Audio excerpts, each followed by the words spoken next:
बेंगलोर में होटल बनाया, तो उसमें से मैक्सिमम को बंगाल के जो माइग्रेंट लेबर थे काम किए, बांग्लादेशी कोई नहीं थे। लेकिन बांग्लादेशी होंगे तो उनको बांग्लादेशी बोलेंगे ना, उनको बंगाल पश्चिम बंगाल के कैसे बोलेंगे? उन्हीं को पकड़ाया जाता है, बांग्लादेशी बोल के पकड़ा जाता है। कोई नहीं, ऐसा कोई मेरे सामने तो नहीं हुआ। बांग्लादेश की मिट्टी हिंदुओं के खून से एक बार फिर लहूलुहान हुई है और इस बार निशाना बनी एक हिंदू जिसने यूनुस गैंग के कट्टरपंथियों का घिनौना चेहरा एक बार फिर दुनिया के सामने ला दिया। वीडियो में देखा जा सकता है किस तरह 3 इस्लामी कट्टरपंथी बाबलू रहमान, तारिकुल रहमान और शरीफुल इस्लाम एक अकेली अबला पर हाथों में धारदार हथियार लेकर किस तरह टूट पड़े। उसे पीटा गया, घसीटा गया और शरीर को छलनी कर दिया गया। ये हमला न केवल उसके जिस्म पर था बल्कि उस पहचान पर भी था जो उसने जन्म से ओढ़ी, हिंदू होना। नीला रानी अब अस्पताल में जिंदगी की जंग लड़ रही है, लेकिन ये जख्म केवल शरीर तक सीमित नहीं। ये हमला उस सनातन विचार पर है जो विविधता में एकता को मानता है, सहिष्णुता को जीवन दर्शन मानता है। और मॉर्निंग जी में आपको दिखाते हैं दिल्ली की 5 बड़ी खबरें। एक कार्यक्रम में पहुंची सीएम रेखा गुप्ता ने सरकार की योजनाओं के बारे में बताते हुए मोदी सरकार की तारीफ की।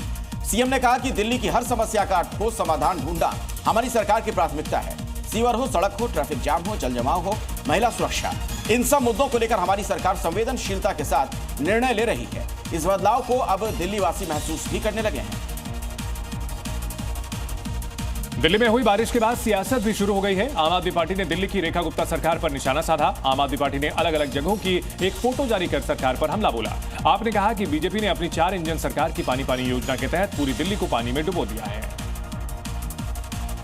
बीजेपी अल्पसंख्यक मोर्चे के अध्यक्ष जमाल सिद्दीकी ने दिल्ली की मुख्यमंत्री रेखा गुप्ता और लोकसभा अध्यक्ष ओम बिरला को पत्र लिखा।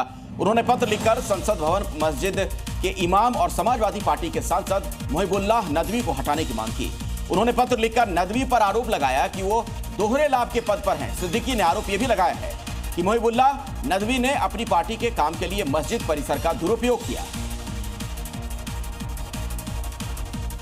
दिल्ली में यमुना नदी का जलस्तर अब सामान्य हो गया है। हालांकि कुछ समय पहले जलस्तर खतरे के निशान के करीब पहुंच गया था, लेकिन अब यह सामान्य स्तर पर धीरे धीरे वापस आ गया है। लगातार मैदानी इलाकों और पहाड़ी इलाकों में बरसात होने की वजह से उसका असर दिल्ली की यमुना नदी पर दिखाई दे रहा है, जिसके चलते यमुना नदी का जलस्तर कभी ओवरफ्लो हो जाता है तो कभी सामान्य रूप में बह रहा है। तो वहीं हर घंटे हथनीकुंड बैराज से 13,000 क्यूसेक पानी दिल्ली की यमुना नदी में छोड़ा जा रहा है।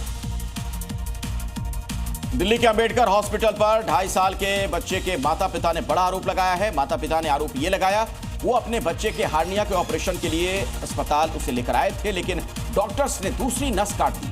परिवार वालों को जब डॉक्टर्स की लापरवाही का पता चला तो उन्होंने हंगामा किया।